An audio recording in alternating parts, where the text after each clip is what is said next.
What's going on, everybody? Welcome to Ray Talks Hoop. Today we're going to be talking about ways Michael Jordan is going to impact LaMelo Ball and his game. So the first thing we need to talk about is, why would Michael Jordan draft LaMelo Ball? Now, we all know the real reason is because he wants to play LeVar Ball in that one-on-one. No, I'm totally joking, obviously. But why would he draft LaMelo Ball? Out of everybody who could have been a potential lottery pick, LaMelo Ball is the most unpolished out of everybody. Well, even though he may be the most unpolished player, he is also the player with the most potential. When I say unpolished, I just mean that his jump shot needs a little bit of work, which we'll talk about later on. He also needs to improve on his defense, which we will also talk about later on. But I think Michael Jordan sees LaMelo Ball as a kid with a ton of potential, and that kind of reminds him of himself a little bit. So now that we know why Michael Jordan drafted LaMelo Ball, how can Michael Jordan turn LaMelo Ball into a star player? Well, if you guys don't remember, back in Chino Hills, LaMelo Ball used to take the most ridiculous shots whenever he wanted to. It did not matter if it was from half court, literally, it did not matter if it was 10 feet behind the three-point line, LaMelo Ball would shoot the ball. So you might be wondering, Ray, what exactly does that have anything to do with how LaMelo Ball is going to play now in the NBA? So obviously, LaMelo Ball is not going to be able to take these reckless shots in the NBA.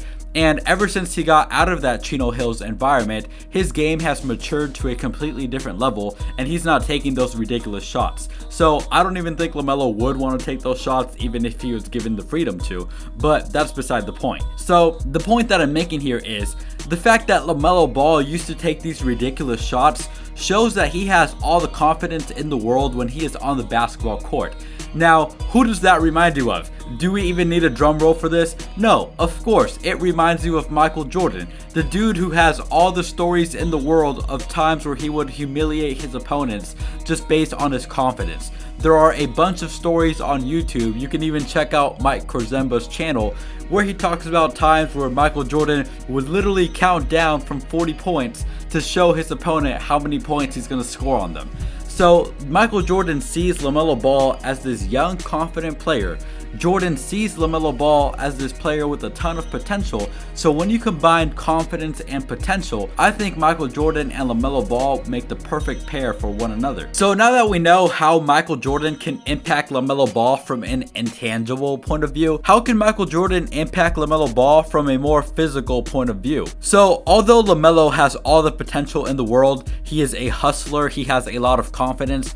Obviously, there are a couple things he needs to work on in his game, which is completely normal, especially for a rookie. So in the NBL and at Chino Hills, we've seen LaMelo Ball struggle with playing defense. Now, I'm not sure if it's because he doesn't really want to play defense or if it's because defense isn't really something that he's good at, but regardless, Michael Jordan is not going to have this from his number 3 overall lottery pick. We all know that Michael Jordan was a beast not only on offense but on defense, so he's not going to give a pass for someone just not playing good defense. And the thing with LaMelo Ball, he has all the physical tools to play great defense. Some sources list him as short as 6'6", some other sources list him as tall as 6'8", so we're just gonna say he's somewhere between 6'6" and 6'8" with a long wingspan as well. So LaMelo Ball is a tall, lanky, athletic dude with a long wingspan. He's an agile basketball player. He's not stiff-footed. So obviously those are very good tools to play defense. Now, regardless of if the reason for his defense being lackluster is because he doesn't want to play defense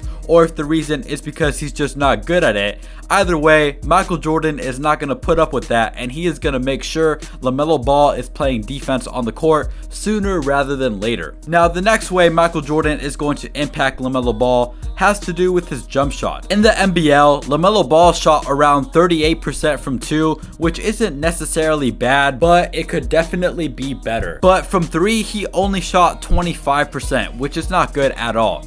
And a lot of it has to do with his shooting form. We saw Lonzo come into the NBA with a terrible shooting form, even though he was knocking down shots at a high percentage at UCLA and at Chino Hills. But at the NBA level, Lonzo's release was too slow and he needed to change his shooting form. So if LaMelo was only shooting 25% from 3 in the NBL, I don't see him shooting higher than 25% from 3 as a rookie if he keeps his same shooting form. And props to LaMelo Ball. One, it's already extremely hard to make it to the NBA. Two, it's even harder to make it to the NBA with a weird jump shot. Number three, not only did he make it to the NBA, he went as a lottery pick.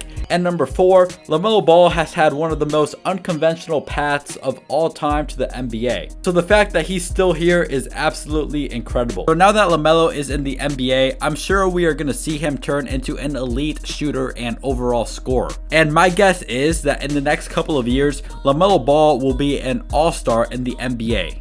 I wish LaMelo and the entire Ball family the absolute best. If you watched this video all the way through, please make sure to give it a thumbs up for the YouTube algorithm and hit that subscribe button so you don't miss a beat. Thank you all so much for watching, and I will see you guys next time. I am out of here.